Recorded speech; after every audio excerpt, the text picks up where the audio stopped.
Something kita gue sampai ni muli gimong kuan muli gimong nga kita dere boy muli gimong nga nangitlog pa sa ano gihimo nga thesis project sa mga estudyante sa USTP inani nga mga manok una nga taas gisag demand kay ang laki sampin gawa na.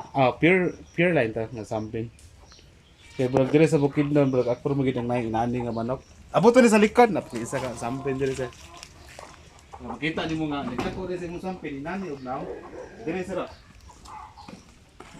dire sa mao ni another Amahan. man another sampin idea dire ko makuha dito ko makuha og laki para for breeding ninyo tugnaw lang sila di pa naman lagi mo ng isa boy Ang gawain niya isa. gikan pa gini sila kuhan ang sa gikan pa gini sila karang kita nga certified breeder proper ni stop na po to sa kita. So dili mo Bukidnon ako na lang ang nagpapilin. Photo ba estudyante focus ko sila diri kay ako ro pinakaduol. Mato sa bongga gasto ato sila. Para na pa din itlog. Kusa sila magitlog actually. Kanina. Kaya klase ng manok ba? Dili. Dalat na sa ang gamit ko GP4 kana pa isa kani kalumlom mo gani. Lumlom mo sila kadugayan. Amron no. O lumlom. Pero kung termero dili na.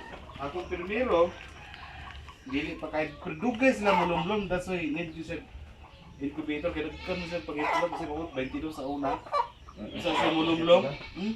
Sa ketlogan. Kusog siya basta ma-maintain gyud ang purify nga sampin niya. Hindi ba sila okay sa ni? Sila dili pa kang makam sila ang itlog na sa. Napi ba sila sa likod si Paris na ko. Dili ang ato ang kanila. Dili ang ato ang ano. Pero may magudto na abutan og dagbuder kay sa piso pa lang daan mahali na magad.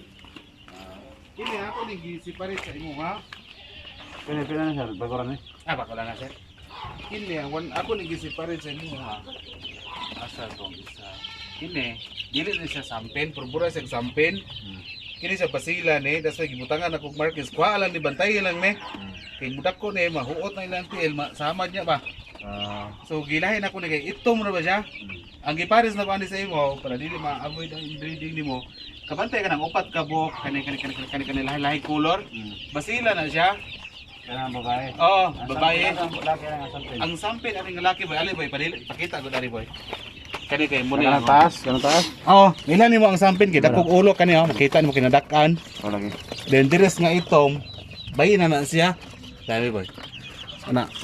Kini mao ni siya. Gi-mix lang nako sir kay mausar gyud po nimo dala. So kaning mga laig color kanay burag yellow o pula. Mga basila na siya. Ang itong sampin. Itom sampin kining na tagging kani basila ni. Basig malaan niya nimo ning sampin para parihara bag nawong kung itapad oh. Hindi ra ba jud maglayo. Oh, lahi ra siya. Kining mga uban bayi ni kani sampin ni nga laki. Oh. Mao ni siya nga wala ni siya tagging kay dali ra man nimo mailan. Amo na siya. Ilisi ko ni kuan boy kanang lucky boy nga kanang nindot boy. Ang kuan. Oh, ato ilisin kanang kuan. Ilisan nato lucky nga kanang nindot nga lucky. Pagita dito boy. Kanang pula sir. Oh, ilisi ka na. Ang kuan ang lucky nga sampin pagdako niya Pula ra siya. mupula siya mausab ang iyang color. Nagtok. Ang tanan nga lucky pareho color ato tanan. Ang bayi nato po tanan walay mahimong abuhin, way mahimong talisay. Kung pure line uniform ang iyang color. Pinaagi gini sa science gini ba? 10 years usapan na himong sampin. Makaingon ka nga ang sampin bura siya mga Holuano, basilan kay na ang sampin naman sa Holuano strain. That's why mao na siya. Ni tayo ba kanang ayo nga sampin boy. Mao ni akong kuan, akong amigo rin nga magngay kong tabang siya kay master mo ko siya sa inanig asay laki, asay bay kana.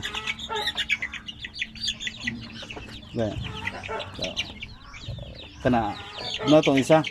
Kani siya dili ani siya 1 month. Dako na gini siya pero ihatag lang ko na sa imo. Lupan na kana. Kana. Siya ra gyud naka-separate diha oh. Iso gyud na sila. Kag mga kuan ba? Oh. Sige. Kana sir gipilian na kana kog maayo ani, hoping nga madako ni siya. Sa imo mapadaghan ni siya dito sir kay grabe ang demand. Makita nimo diha wala ko'y pang-ihaw diha. Mismo ako din ako kakaon. Kay taas sa iyang demand. Sa ato nang i-arrange. Sige, sir. Sige. Kay wala na ko'y kanding sir kay nibalhin man gud ko sa kuan diri sa kuan diri sa Bukidnon. Kita kay diri man akong asawa. Asa diri ko na. Cebu man to? Asa pa dito kanding nimo? Oh, Cebu to. Puhon, basig makabalik tag kandingan puhon pero karon hinahinay sa kay di makuha og usa ka single shot ba. Naa dayon tanan. I-improve sang manok. Kini Kuwan. 2 months old na siya. Aka na pero dili na ako na ibaligya sir mo na i-reject sir. Oh, ako nang i-kuan og per kilo kay namo ginangita og per kilo sa kuha. Gahinan po na ako sila pero ang gihatag nako sa customer kining mayo sa ipakita ni sir sa. Mana sa sir.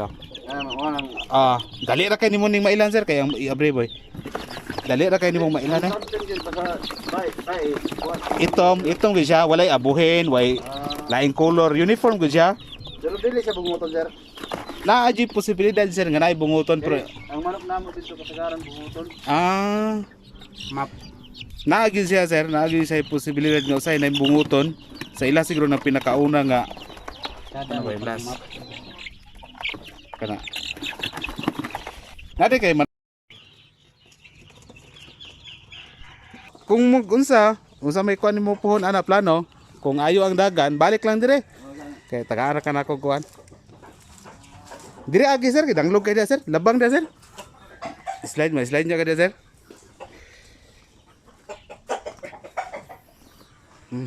Salamat kayo, salamat.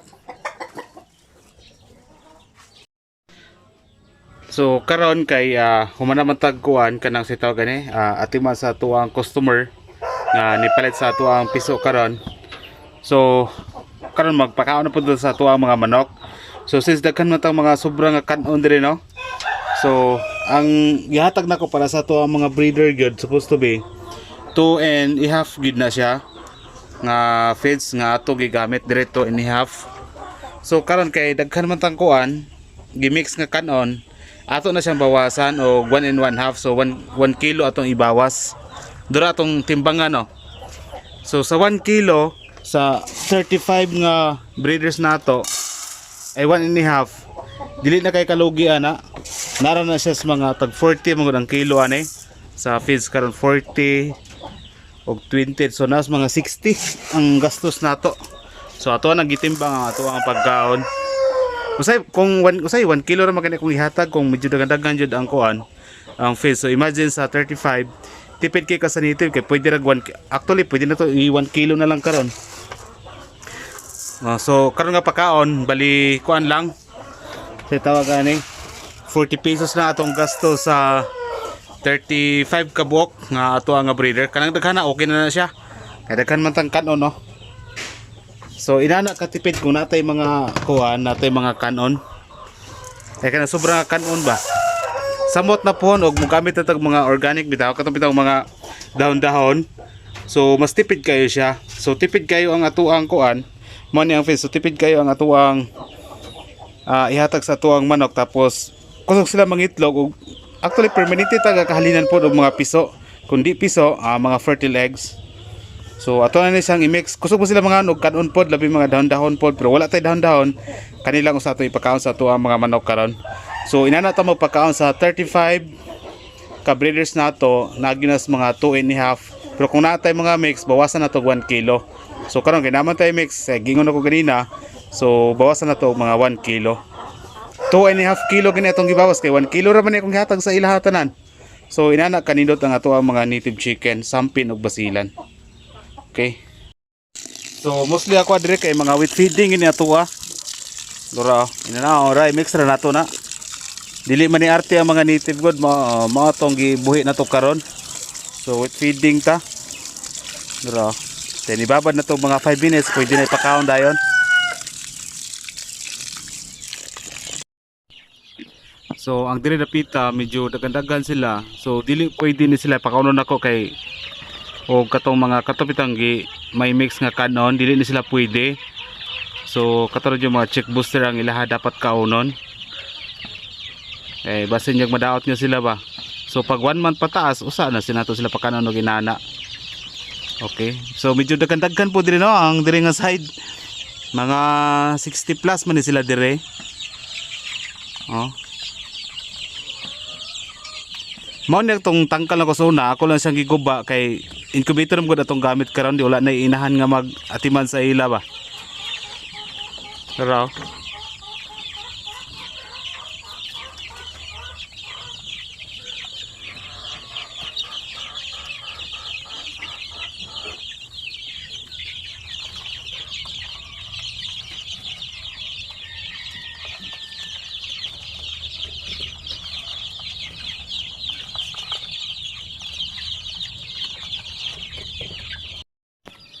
so, ang diri nga site kay dagko naman ni sila dudto ba no.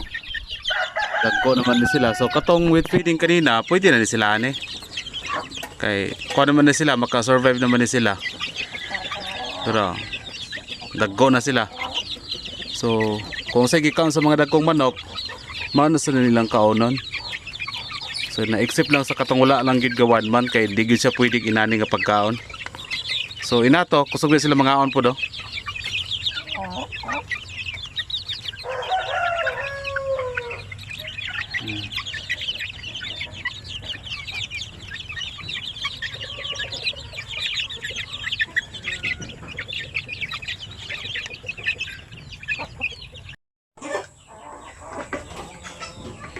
So karon no, mao ni atong gipakaon sa atong sampin, di ba? Nakita ninyo unsa siya kakusog mukaon kung naay mga mix nga mga kanon, kung naalang pala untay mga dahon-dahon ba. So actually medyo kuan kayo, sa tanan ako medyo okay ang dagan sa atong manukan kay di ba makita ninyo halos adlaw-adlaw. Pinakataas ra siguro ng tudis na naputay mahalin ana ba. Murag paspas ang halin sa ato ang mga native chicken. Sampin basilan kay hindi man magud sila karon. So gana sa ta kay kabulo ba ka kinibitawng kaning pobre kay ta. Pag mahalinan tag manok malipay man ta kay kung mahalinag manok makapalit ta pud biya tag ginamos pod. So mao na ni atong sitwasyon ron, nibaliga ang manok kay palit og ginamos. So inana ato ang pamaagi dire. Pero kung ako ang makakuan about sa ato nga native chicken, nagud siya kita actually.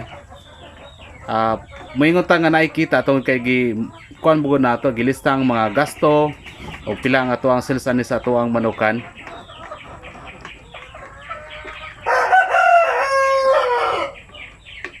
So dali ra kay nahurot nila. So inana sila ka kusog nga mukhaon ning mga manuka pod. Mas ganahan sila na mga mix noon. So mao ra gid tay kalipay nato no kung nang mahalinan ta makapalit og feeds natay mga personal nga kinahanglanon makapalit ta ba di ba. So para sa ako dako jog tabang kining ato ang pagmanukan dire kay kung wala po ni sila wala tay extra income di ba.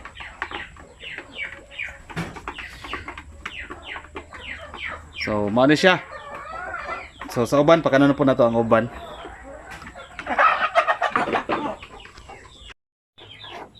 So dara ang uban po do. Basta lagi kuan, basta lagi naa sila yung mga mix nga kuan, kusog sila mga on. Kusog sila mangitlog karon.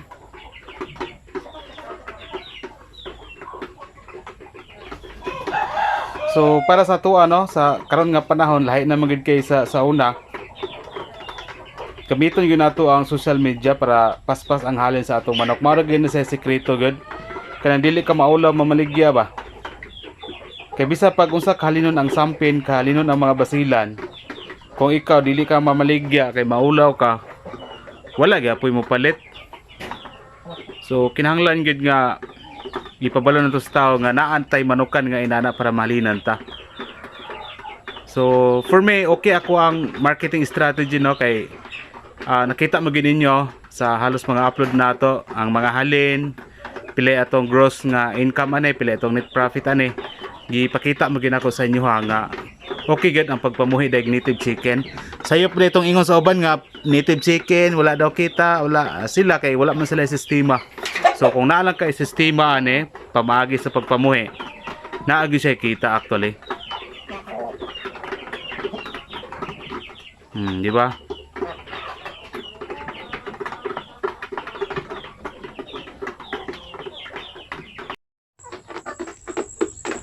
So makaingon gid ta nga ang kining pag-atima sa mga manok ilabi na sa kuha nga mga backyard lang kani ginagmay lang ba. Dako gid siya tabang actually. Kay kada bulan para sa kuha as of 2026 wala man siya nag-negative gid ang kada bulan ako nga income diri sa kuha manokan dili sa panghinambog bitaw. So kung mangita lang jud kag pamaagi diskarte ani saan mo pagkita naa gid siya.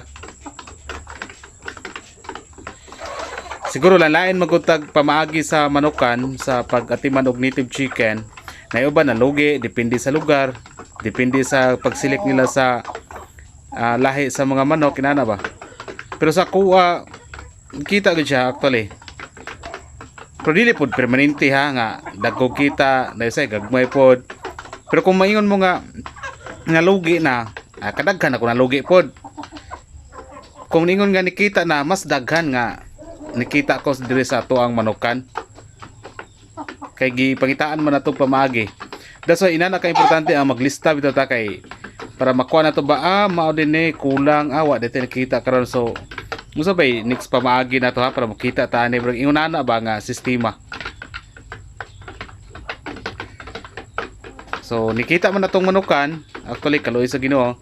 So siguro wala na tay angay usabon kay nikita naman siya. So mao ni ato mga kuan, mga dumalaga nga mga sampin.